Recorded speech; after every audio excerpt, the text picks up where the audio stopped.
L'histoire, le sirop d'érable. Ça se passe bien avant l'arrivée des Européens dans la grande forêt. Un jour, un guerrier iroquois, qui s'appelle Waskis, décide d'aller à la chasse. Il retire son tomahawk qu'il a planté dans un tronc d'un érable et s'en va. Pendant qu'il est parti, l'entaille dans l'arbre se met à couler goutte à goutte. L'eau d'érable tombe dans un bol en écorce de bouleau que sa femme a oublié là. Plouc, plouc, plouc. Le lendemain, la femme récupère son bol pour aller chercher de l'eau. Comme il est déjà plein, elle décide de ne pas se rendre à la rivière, comme d'habitude. Elle va utiliser cette eau-là pour préparer un ragoût avec la viande du chevreuil que Waskis a chassé.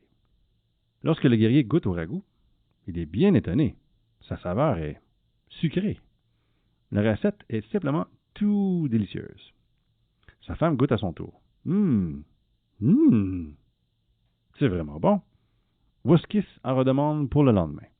Sa femme retourne au pied de l'arbre et découvre cette fois une famille d'écureuils en train de lécher des morceaux de bois recouverts d'eau d'érable.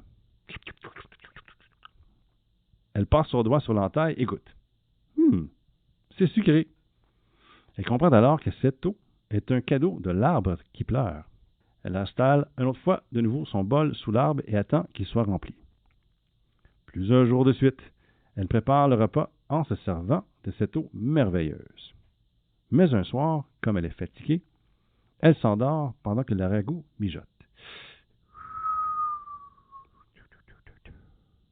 Lorsqu'elle se réveille, elle voit que l'eau s'est transformée en sirop épais et foncé.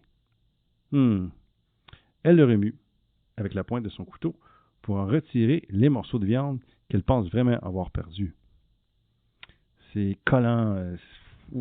Elle n'est pas certaine, mais elle y goûte. Oh!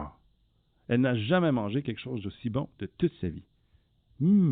Vraiment bon. Et c'est depuis qu'on utilise le sirop d'érable pour la cuisson